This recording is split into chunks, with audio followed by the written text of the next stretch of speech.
Hi guys, எல்லாருக்கும் happy new year. உங்களுக்கு எல்லாமே நல்லதாகவே நடக்கிறதுக்கு என்னோட வாழ்த்துக்கள். ஸோ இன்னைக்கு வீடியோவில் என்னோட டே இன் மை லைஃப் எப்படி போகுது ஒரு நியூ இயருக்கு அப்படின்னு தான் பார்க்க போகிறீங்க. இந்த விலாக் ஹோப்ஃபுல்லி உங்கள் எல்லாருக்கும் பிடிக்கும் நம்புகிறேன். இப்போ காலையில் சீக்கிரமாக எழுந்திரிச்சு குளிச்சு ரெடி ஆகிடுச்சு. நானும் கௌதமும் கோயில் போக போகிறோம். ஸோ கோயில் போகிற விலாக் எல்லாம் வந்து கௌதி சோவியில் கண்டிப்பாக உங்களுக்கு வரும். இப்போ பார்த்தீங்கன்னா வாசல்ல கோலம் போடலான்னு வந்தேன். சார் வந்து படுத்துக்கிட்டு வேடிக்கை பார்த்துட்டு இருக்காரு. ஸோ கோலம் போடுறது உங்க கூட ஷேர் பண்ணலாம். ஏன்னா நிறைய பேர் அதை விலாகா ஷேர் பண்ணுங்கன்னு நான் எப்பவுமே மினி விலாக்லாம் காட்டுறேன்னா கேட்டுட்டே இருந்தீங்க. சரி, நியூ இயர் அதுமா நீங்கள் கேட்ட விஷயம் ஒன்று செய்வோமே அப்படின்னு தோணுச்சு.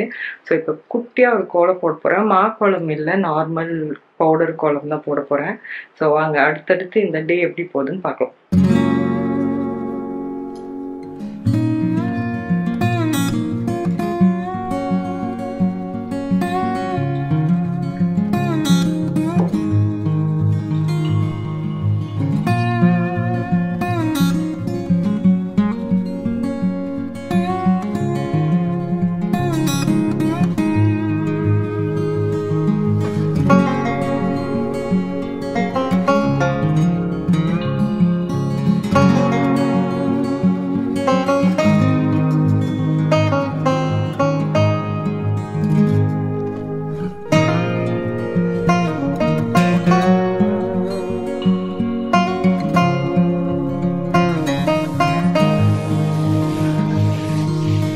கைஸ், கோயில் போயிட்டு வந்தாச்சு. வந்த உடனே குக்கி கப் கேக் சாப்பாடு வச்சுட்டு இப்போ வந்து எனக்கும் கௌதமுக்கும் தோசையும் தக்காளி சட்னியும் தான் செஞ்சேன். சிம்பிளாக ஒரு பிரேக்ஃபாஸ்ட், டின்னர், லஞ்சு வந்து ஹெவியாக ஏதாவது பண்ணிக்கலாம் அப்படின்னு தெரியல. வெளியில் வாங்கலாமா இல்லை வீட்டில் பண்ணலாமான்னு யோசிச்சுட்டு இருக்கோம். ஸோ இப்போதைக்கு பிரேக்ஃபாஸ்ட் சாப்பிடுவோம், அதுக்கப்புறம் மற்றதை பற்றிலாம் யோசிக்கலாங்க. இப்போ அவனுங்களுக்கு சாப்பாடு ஆறிட்டு இருக்கேன். எப்போ சாப்பாடு கொடுப்பேன்னு வெயிட் பண்ணிட்டு இருக்கானுங்க. எனக்கு நல்ல தரிசனம் கோயில்ல சூப்பரா இருந்துச்சு. ஸோ என்ன கோயில் போனோம்னா பொன்னியம்மன் கோவில் இங்க ஓயமார்ல இருக்கு. அழகா இருக்கும் அந்த கோவில், அங்கதான் போனோம்.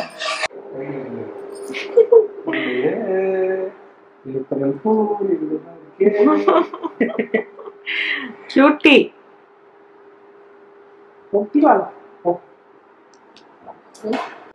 பால் மேலேயே தான் கண்ணு இருக்கும். அவங்க பாத்தீங்கன்னா சத்தம் வரலையாமா இப்படி விட்டப்ப. ஏன்னா நீ நிறைய வாட்டி சீட் பண்ணி அவனை ஏமாத்திருக்க. சரி, ஏதோ பண்ணி அவனை இவன் போட மாட்டான் அப்படின்னு ரெஜிஸ்டர் பண்ணிருக்க அவன் மைண்ட்ல.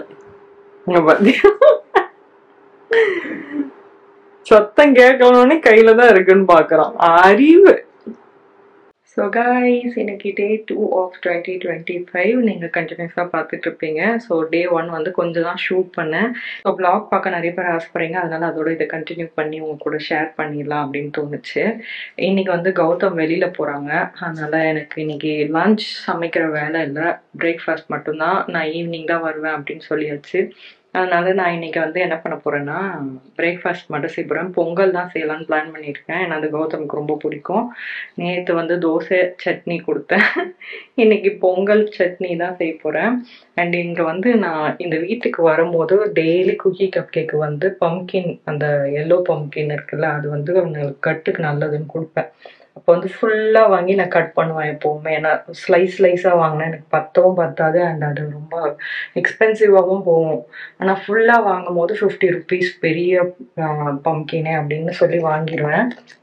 அப்படி வாங்கும்போது அந்த விதையை வந்து நான் இங்கே போட்டுக்கிட்டே வந்தேன், தண்ணியோடு சேர்ந்து அந்த விதையை இங்கே போட்டேன். ஒரே ஒரு விதை மட்டும் முளைச்சி அழகாக படர்ந்துருக்கு 3 மாசத்துல.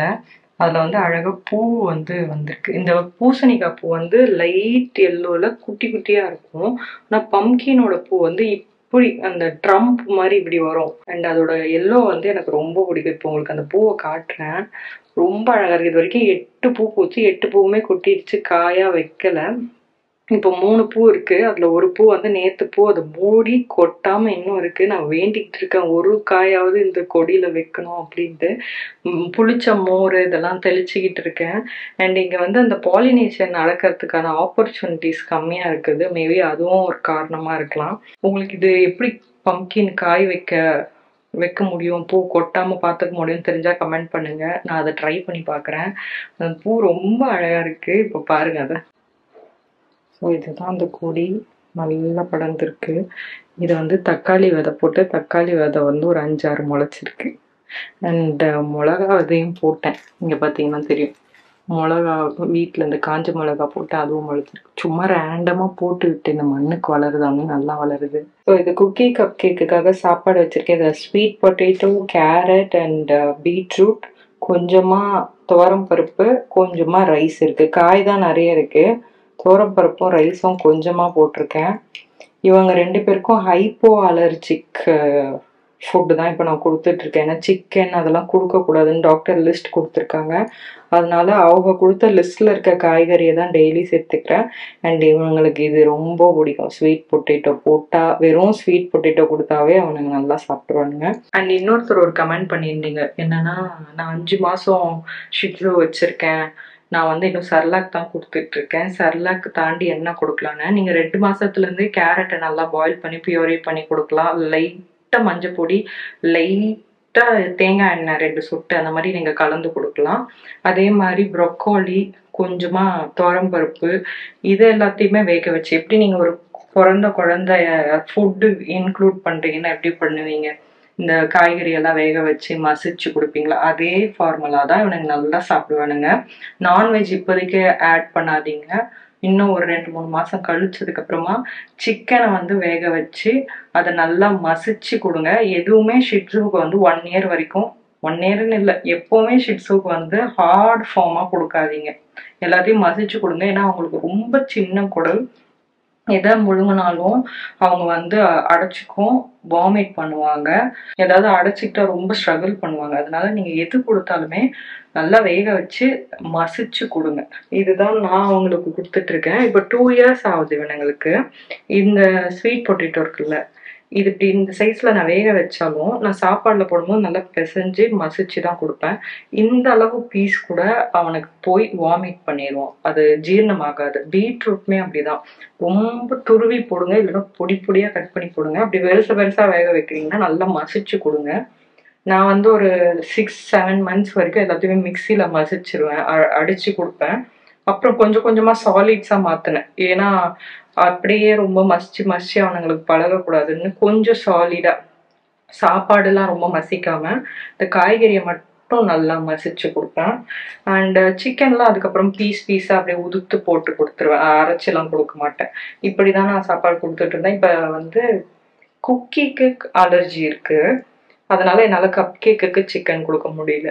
ஆனால் கப் கேக்கால சிக்கன்லாம் சாப்பிட்டாலும் ஒன்றும் ஆகாது, அவனுக்கு அலர்ஜி கிடையாது, குக்கிக்கு தான் இருக்குது. இப்போ நான் அவனுக்கு வச்சு இவனுக்கு வைக்கலன்னா கண்டிப்பாக அவன் போய் சாப்பிடுவான், அது ப்ராப்ளமும். அதனால 2 பேருக்குமே ஒரே டயட் தான் இப்போதைக்கு ஃபாலோ பண்ணுறேன். இம்ப்ரூவ்மெண்ட்ஸ் தெரியுது. அவனுக்கு முன்னாடி இந்த மாதிரி ஸ்கின் இஷ்யூஸ் இப்போ இல்லை. ஷிட்ஸுக்கு வந்து ஸ்கின் இஷ்யூஸ் நிறைய வரும், அதுதான் பிரச்சனையே. இப்போதைக்கு ஃபுட்டு நல்லா சாப்பிட்றான், ஸ்கின் இஷ்யூஸ் எதுவும் இல்லை. அதனால இதுதான் இன்னைக்கு ஃபாலோ பண்ணிட்டு இருக்கேன். ஹோப்ஃபுல்லி ஷிட்ஸு வச்சுருக்கவங்களுக்கு இந்த பதிவு கொஞ்சம் ஹெல்ப்ஃபுல்லாக இருக்கும். இப்போ இவனுங்களுக்கு சாப்பாடு வச்சுட்டு பிரேக்ஃபாஸ்ட் செய்கிறேன். இந்த பொங்கல் ரெசிபி ஆல்ரெடி சவுதி சமையலில் போட்டிருக்கேன். அந்த ரெசிபி வேணால் நான் உங்களுக்கு இங்கே டேக் பண்ணுறேன், நீங்கள் மறக்காம செக் பண்ணி பாருங்க. டெய்லி கடமை தவறாம ஒரு வேலையை செய்யறான்னா அது இந்த அணிலுக்கு சாப்பாடு வைக்கிற வேலை தான். வச்சிட்டியாப்பா? நல்லா உட்காந்து சாப்பிட்றாரு சாப்பாடு. இங்கே வச்சு சாப்பாடு எடுத்துட்டு போய் மறைவா அங்கே உட்காந்து ஏன் சாப்பிட்றாங்க. குக்கி கப் கேக் பார்த்தா அவ்வளோதான், அழகா சாப்பிடுது உட்காந்து.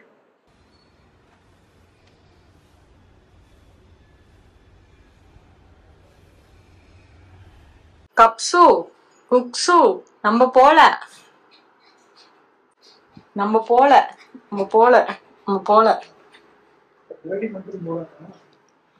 அவர் மட்டும் எப்படி போலாம்?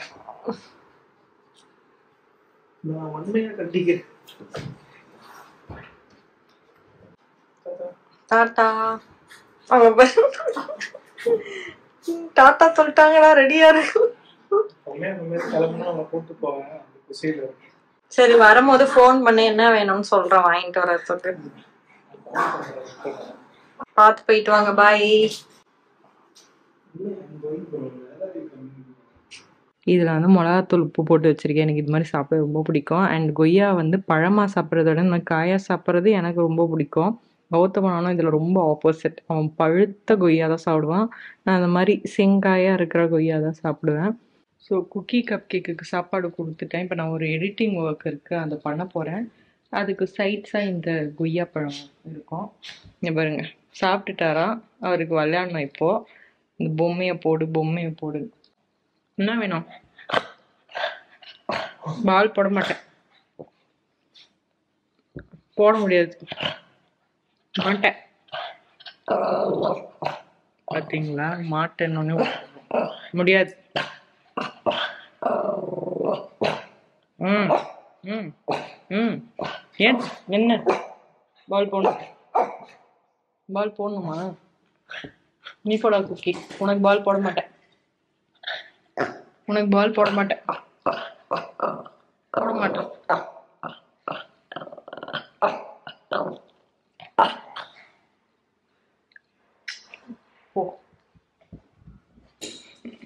இப்படிதான் உட்காந்து பேசிட்டு இருப்பான் என் கூட.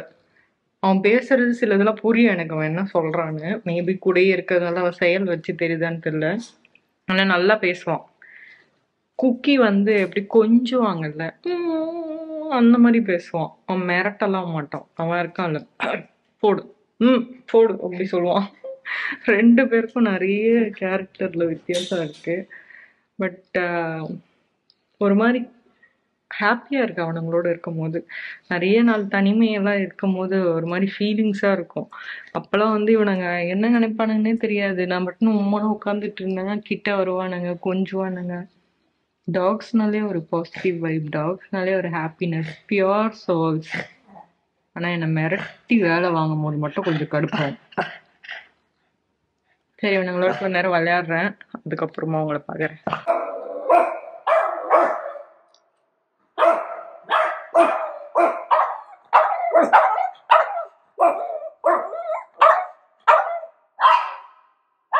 சரிம்மா, போயிட்டாமா. அங்க இருக்க அவனை இங்க இருந்து எப்படி பிடிக்க போறானுங்கன்னு தெரியல. நோ நோ, இறங்க, கீழே இறங்க. எப்படி வீரா சூரா மாதிரி உட்காந்துருக்கான் பாருங்க. இங்க வா, அம்மா கிட்ட வா, பட்டு அம்மா கிட்ட வா. வாயில என்ன, இங்க வா. கீழே என்னத்தை போட்டான் தெரியுமா மக்களே? சும்மா இல்லாம ஏண்டி செடி வீட்டுக்குள்ள வளர்க்குறேன்னு பாருங்க. பறக்குன்னு என்னோட மணி பிளான்ட் ஃபுல்லா கடிச்சு கொதறிட்டான். வை ப்ரோ, ஏமா பிடிக்கலையா செடி? எதுக்கு அடிச்சிங்க? சரி, திட்டல விட்டுரு. ஆக மொத்தத்துல நான் செடி வளர்க்கறது உனக்கு பொறுக்கல.